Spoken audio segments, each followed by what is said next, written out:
From 1968 to 2023, the Victoria Line has been running for 55 years, serving North, South and Central London, having 3 destinations for Brixton, Walthamstow Central and Seven Sisters.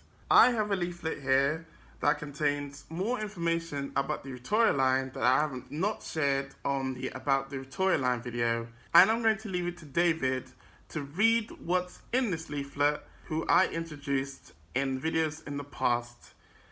I believe he has a different name now. What's your name now, David? My name and voice has changed indeed. I am William. I am happy to be back from a break I've spent in Hawaii. I had a great time there. I'll share information you haven't heard in Gideon's About the Victoria Line video. The Victoria Line was a marvel of the modern age, became the new underground line in 1968, featuring automatic train operation being introduced to the underground system. Today, the line makes more than 265 million journeys a year. As people around London rush through stations and trains, they might miss features that were part of what made the line so progressive in '68. This line was first proposed in the 30s with an express route in between Finsbury Park and Victoria. Different routes were considered in the 40s and 50s. Parliament approved the making of the Victoria Line for the route between Walthamstow and Victoria, with the potential for further expansion into the south of London. Construction began in 1960. A samples section was built in between South Tottenham and Finsbury Park, demonstrating the efficacy of new tunnelling techniques and cost-effectiveness, proving the line could be tunnelled at a rate of 18 metres per day. On the basis of this tunnel, a government loan was granted, and construction on the line started in 1962. Most of the running tunnels had been dug by 1966, provided permission to engineers to rotate their attention to construction around existing stations. At Oxford Circus, a temporary steel structure was erected above the station works to let road traffic continue through the junction. At Euston, Highbury and Islington, and Finsbury Park stations, workers hand-dug to ensure their work on constructing the Victoria Line did not disturb the running tunnels for other underground lines. The 67 stock were developed with high-level input from Sir Misha Black and the Design Research Unit. Their influence resulted in the clean, curved appearance of the stock. The interior of the trains looked largely like other deep tube stock with existing moquette developed for the Metropolitan line used to upholster seats. The stainless steel finishes and grey accents of these trains reflected the materials used in stations serving the Victoria Line. Before the line opened on the 1st of September, 1968, the trains for the line had a successful test run on the Hainault loop for the Central Line, which was compatible with automatic technology used on these trains.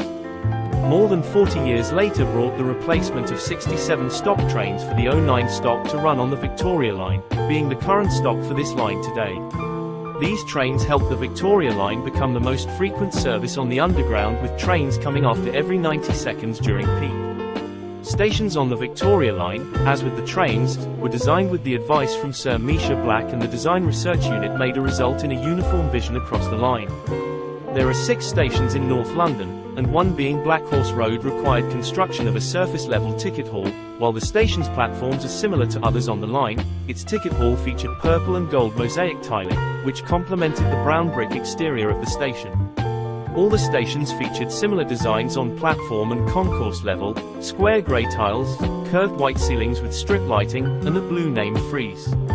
While common materials were used along the entire line, each station got given a unique tile design to fit in its platform bench alcoves. These designs reflected the local area served by each station, and ranged from literal interpretations, such as the cameo of Queen Victoria at Victoria Station, to the historical, like Euston Arch at Euston Station. Some were humorous, like the designed maze found at Warren Street Station.